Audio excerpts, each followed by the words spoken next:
Now, you know the rules. Robots paint, you guess, and I give the clues. We're going to do the 20 most infamous serial killing cases of all time. So a little dark here.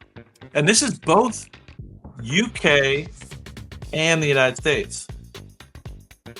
So, King, I can't remember. Are you from UK? Stuart, it's not in the house tonight. You would have enjoyed this.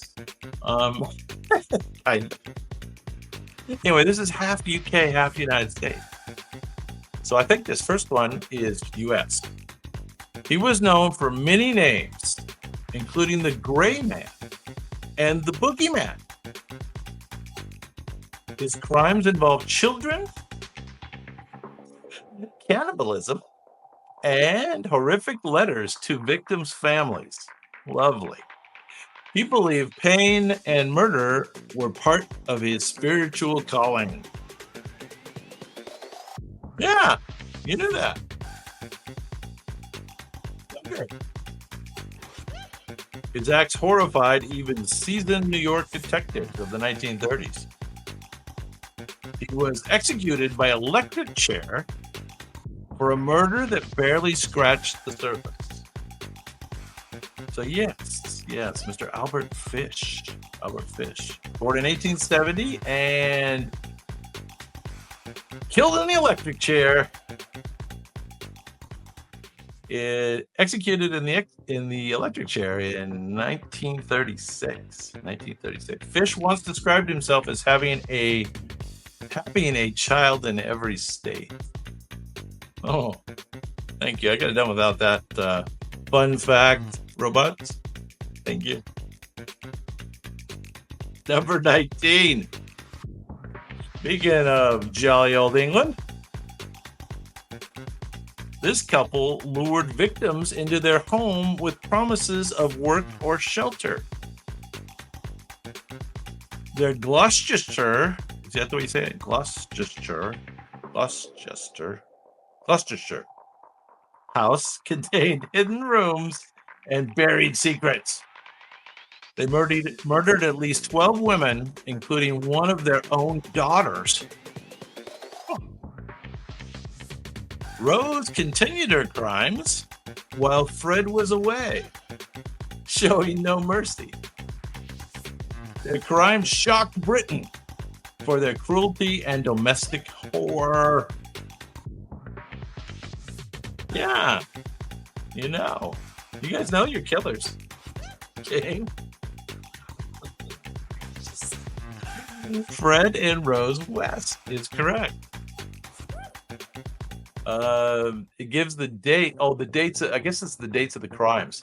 1967 to 1987.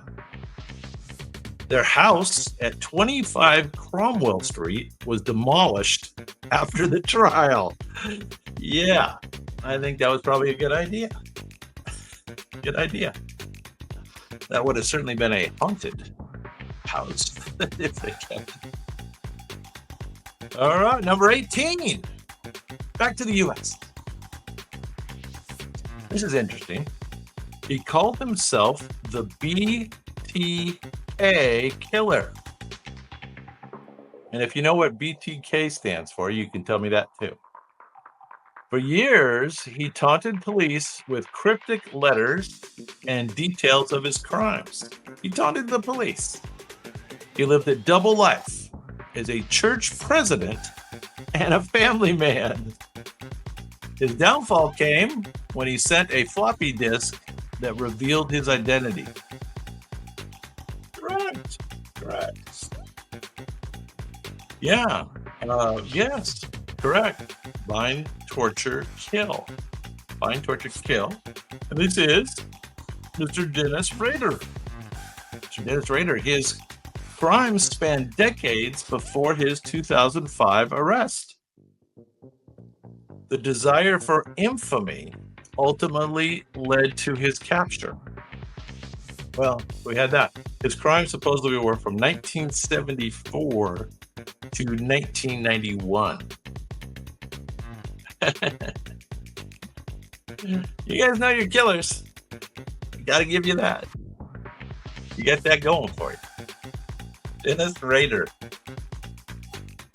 You clocked it at number 18. I ought to put him higher. But, robots got their standards. Number 17, back to the UK. He is known as the acid bath murderer. He believed destroying bodies meant there was no crime. He lured victims with fake business opportunities before he killed them. He dissolved at least 6 victims in sulfuric acid in a warehouse. He kept detailed lists and personal belongings of his victims. Alex is in the house. What's going on? You know any British killers, Alex? He was hanged in 1949 after a shocking trial. This is the guy who liked to dissolve the people in the acid. Yeah, there he is. It's funny. I think this is the Madame Trousseau, the wax museum of him. This is his wax figure. Can't remember his name. His name is John George Hege, or Hege. Hege or Hege? Haigh. Hege. I falsely believe that murder without a body meant no prosecution. I guess he got that one wrong. Next up, back to the USA at number 16. This gentleman is known as the Sunday morning slasher. That was this morning. He targeted women at random. He murdered across multiple states and often avoided leaving physical evidence. Many of his crimes were never formally linked back to him due to a lack of forensic evidence. He was briefly released before new charges finally held him accountable. He is suspected of killing more than 80 women. This was from in the USA from 1974 to 1982.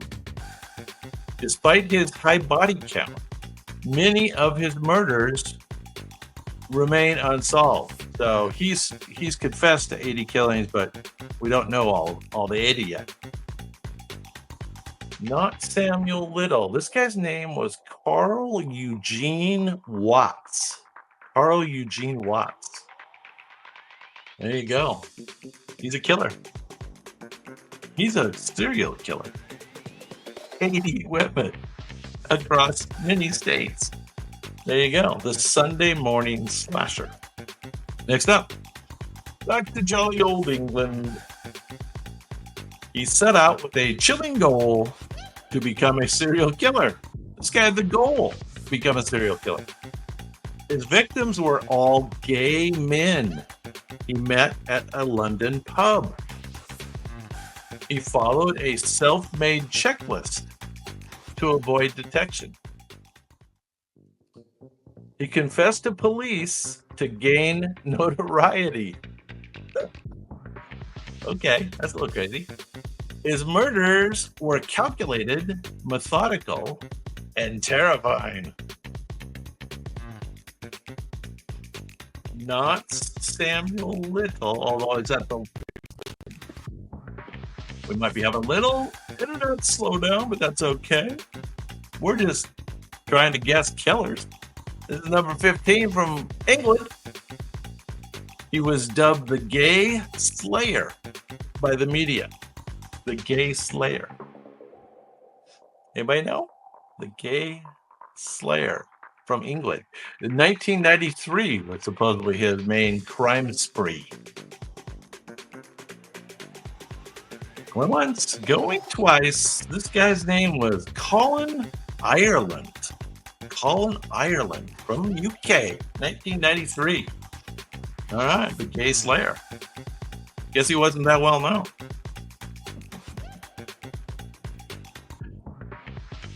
Yeah, it is weird if you haven't heard of him, huh? I hadn't heard of that guy. Now, I have heard of this guy. Back to USA, he terrorized New York with seemingly random shootings. He claimed a demon-possessed dog commanded him to kill. The press called him the Son of Sam, amplifying citywide panic. Yeah, this is the Son of Sam. But what was his name? His letters to police were taunting, eerie, and detailed. His arrest ended a reign of fear that had gripped the city of New York. Anybody know? It is the Son of Sam. How soon we forget. It was 2 years. It was 1976 to 1977. I think it was in the summer for the most part. Close. Not Horowitz, but close. There you go. The King. David Berkowitz is correct. David Berkowitz. Son of Sam. Of course, we all know him as Son of Sam. Berkowitz later claimed he was part of a satanic cult. I don't know why I said satanic. Satanic cult, an unproven theory. Oh, okay. Back to England. I guess we're going back and forth. This gentleman targeted young women, often in broad daylight. His victims included 13-year-old Millie Dowler, sparking national outrage. His case exposed major failures in British policing and press ethics. He showed no remorse, even boasting of his crimes in prison. He is now considered one of UK's most dangerous predators. And we know who this guy is. He looks like a predator. He did. This guy looks like a predator. His crime spree was 2002 to 2004. Killed young women in broad daylight. Yeah, he looks like Fatty Arbuckle now that you mention it. Yeah, King, you got it. King has it. Levi Bellefield. Levi Bellefield. Media intrusion during his trial led to changes in British law. Yeah, in the British media, you know, what are you going to do with them? All right, number 12. Yeah, now, you may remember this. I remember this was unsolved for so long. Known as the Green River Killer.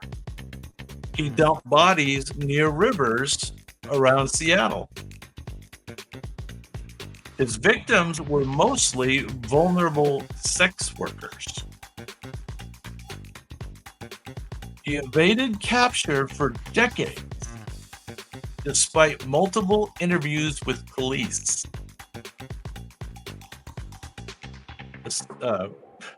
Decades. So it was in the news for a long time. DNA testing finally linked him to the murders. Correct. Correct, King. You know your murderers, I'll tell you. Yeah, this guy's got quite the body count. He confessed to 71 killings, though he may have committed more.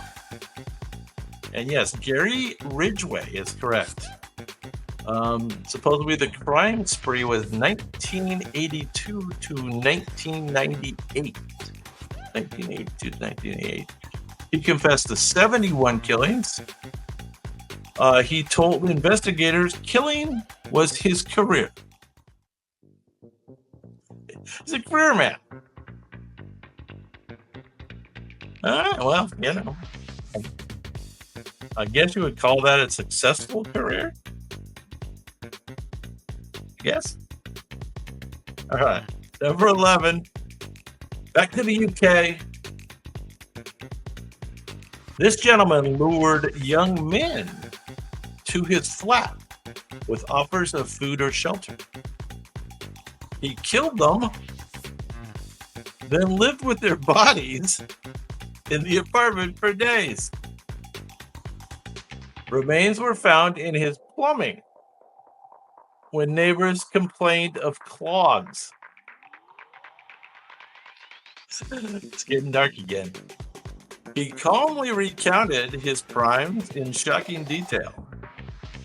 He was known as Britain's kindly killer for his calm demeanor. He's the kindly killer. Anybody know who this is? His crime spree was 1978 to 1983. Lured young men to his flat. His neighbors complained about the drains being clogged. The kindly killer. Yes, King, that is correct. Sorry, I was busy making up new clues. Very good. King has it with Dennis Nilsen. Dennis Nilsen. His story inspired several TV films and TV portrayals due to its chilling nature. Yeah, I guess so.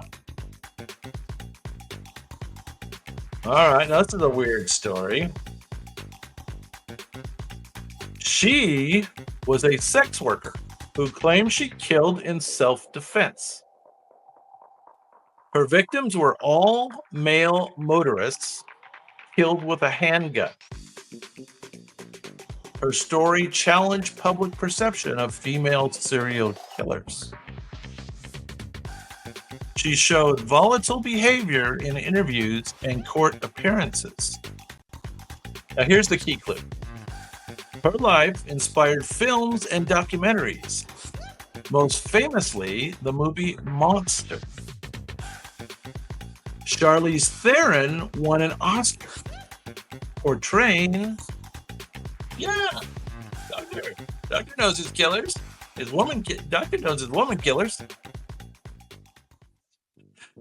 Eileen Wuornos. Wuornos.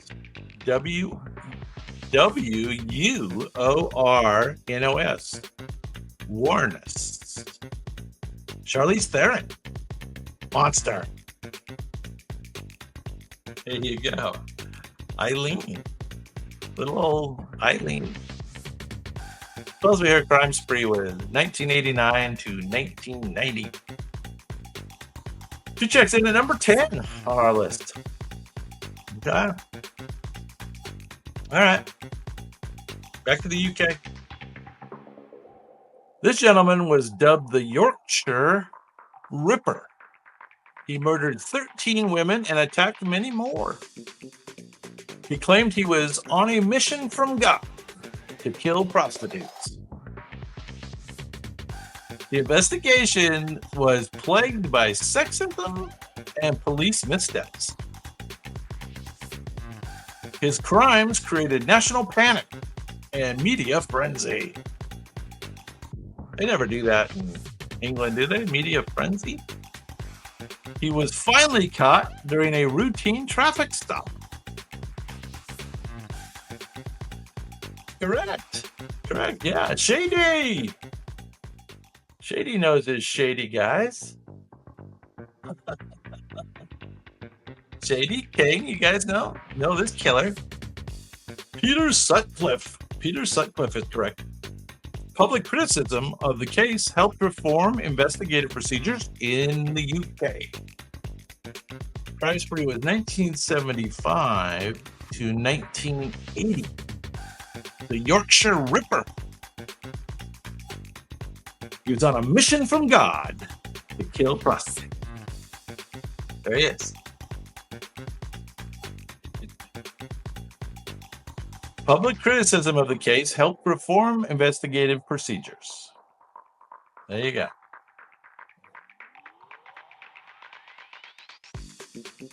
Oh, that was a crime close by, huh? Yeah, Shady. Shady's in the house. Shady knows his killers. How about this guy? He entertained children as a clown, but led a nightmarish double life. This guy's classic. He lured young men to his home, then murdered and buried them.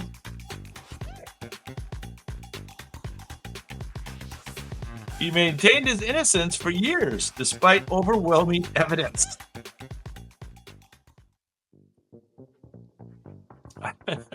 His crimes horrified the nation and coined the phrase "killer clown." Yeah, you guys know this one. Shady knows his killers. Okay. John Wayne Gacy.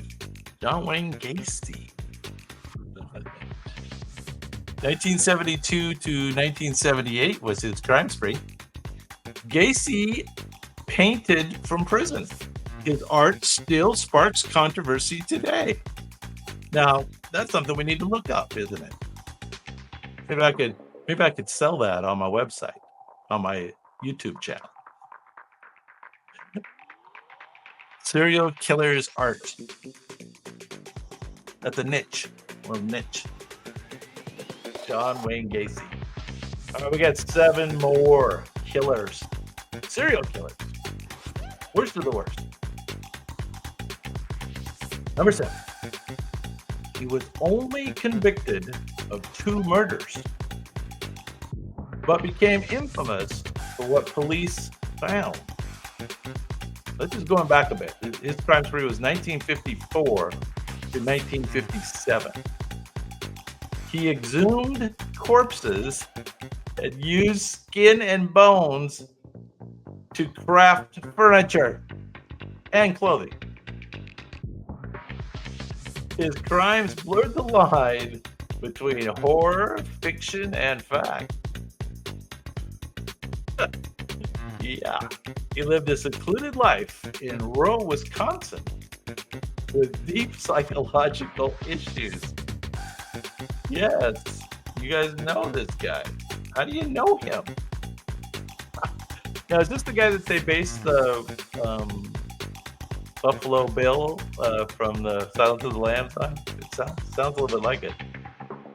He inspired countless horror characters, including Norman Bates and Leatherface. Ed Gein is correct. That is how you pronounce it, I think. Gain or Gian? Gian or Gain? I think Gain. His house was burned down by angry locals after his arrest. Yeah. No doubt. Now, this next one's kind of interesting because he was actually never caught. This is the rendering, is what this picture is. He sent cryptic letters and codes to newspapers and police. He claimed to have killed dozens, but was only linked to a handful. Despite massive investigations, his identity remains unknown. His taunting letters included chilling threats and bizarre symbols. Correct. Shady and King. His myth continues to grow through media and unsolved mystery culture. That's right. We're part of the problem right here. Right here on Days After Dark. We are part of the problem. Unsolved mystery culture. One of his ciphers wasn't cracked until 2020. So we've been cracking his ciphers more and more, but we still haven't identified who it is. How about that? His crime spree was 60s through the 70s. And you are all correct. The Zodiac Killer. Taunted police. I think I was a teenager when that was going on, and you had to, you were worried. It was the same time that they were hijacking buses and stuff, right? That was the problem. Ruined at least 1 or 2 Halloween. Speaking of personal fear, now I used to live in Southern California, down in South Orange County, and that's where this guy sometimes would hang out. Known as the Nightstalker, he broke into homes and attacked victims at random. His crimes mixed Satanism, murder, and sexual assault. He left pentagrams at the scene and invoked Satan in court. His trial was one of the longest and most expensive in California history. His grin and eerie calm made headlines around the world.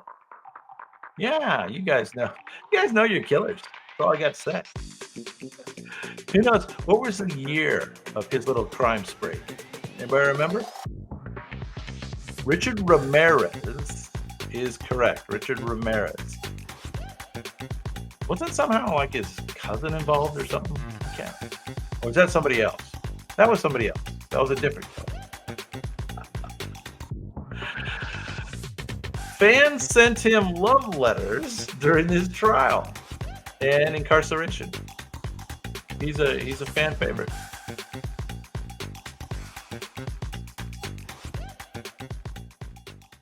There you go. Richard Ramirez. 1984, 1985 was his crime spree. All right, now this is a favorite of jolly old England. Going back in time a bit. All the way back in 1888. His crimes terrorized Victorian London and created a media storm. He killed women in Whitechapel with surgical precision. And here's the weird part. His identity has remained a mystery for over a century. There you go. Causing trouble with our mystery culture, our true crime mystery culture. The case sparked international fascination and endless theories. He sent letters to the police mocking their inability to catch him. So kind of the Zodiac Killer kind of followed in his footsteps, it sounds like. He's often credited as the first modern serial killer. Wow. He's got that going for him. He's often credited. Yes, Jack the Ripper checks in at number 4 on our serial killer list. I think that was a obligatory mention by the robots at number 4. All right, you will know the top 3. You will know them. He used charm, intelligence, and fake injuries to lure his victims. He confessed to killing more than 30 women across several states. He escaped custody twice, which added to his infamy. I forgot that part. He escaped twice. He acted as his own lawyer at a trial and enjoyed media attention. Yeah, you guys all know this one. You guys know your killers, man. You do. You're very good at these. There's something to that. My audience knows their killers. We're gonna have to do more killers. Killers through history. His execution was celebrated by crowds outside the prison. Yeah, there you go. You guys are all correct. Mr. Ted Bundy. Ted Bundy. Anybody got a guess on what years his crime spree was? It's only for 4 years. Bundy once worked at a suicide hotline next to the future true crime author Anne Rule. That's weird. Oh, he worked on the hotline and sat next to the true crime author Anne Rule. Oh, future true crime. Awesome. Oh, so she was paying attention to it.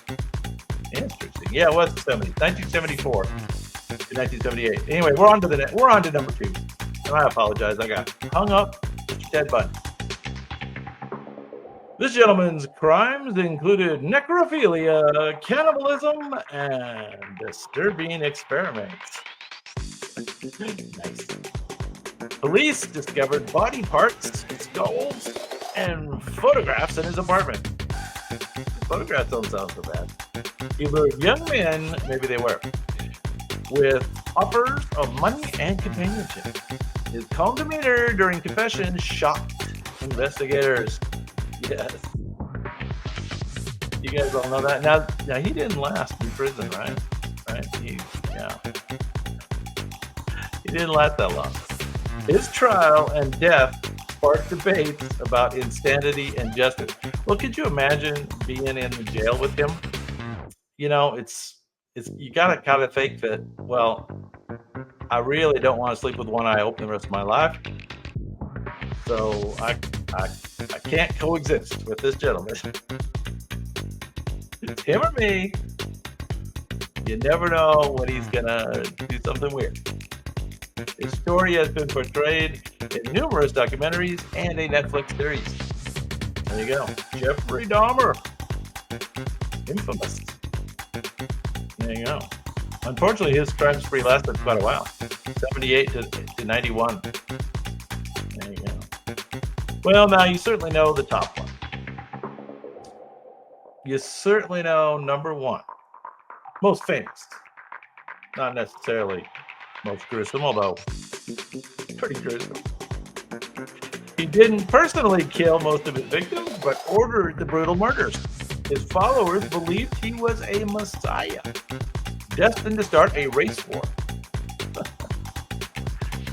The murder of actress Sharon Tate shocked Hollywood and the world. Yeah, so that movie that did the kind of alternate history on this, Once Upon a Time in Hollywood, or what's it called, with Brad Pitt and Leonardo DiCaprio. His swastika forehead tattoo became a symbol of his madness. His influence turned the Summer of Love into a nightmare. Anyway, I thought it was kind of curious they did an alternate history on that story. That's unusual. They have in Russia. They have something similar. Interesting. Yeah, MK Ultra. There you go. Probably so, right? Kim, yeah, kimchi. Definitely, I think MK Ultra is definitely a question. So I think that's a good future category for us. Is CIA, MK Ultra kind of stuff. I think that's an excellent category to pursue in the future.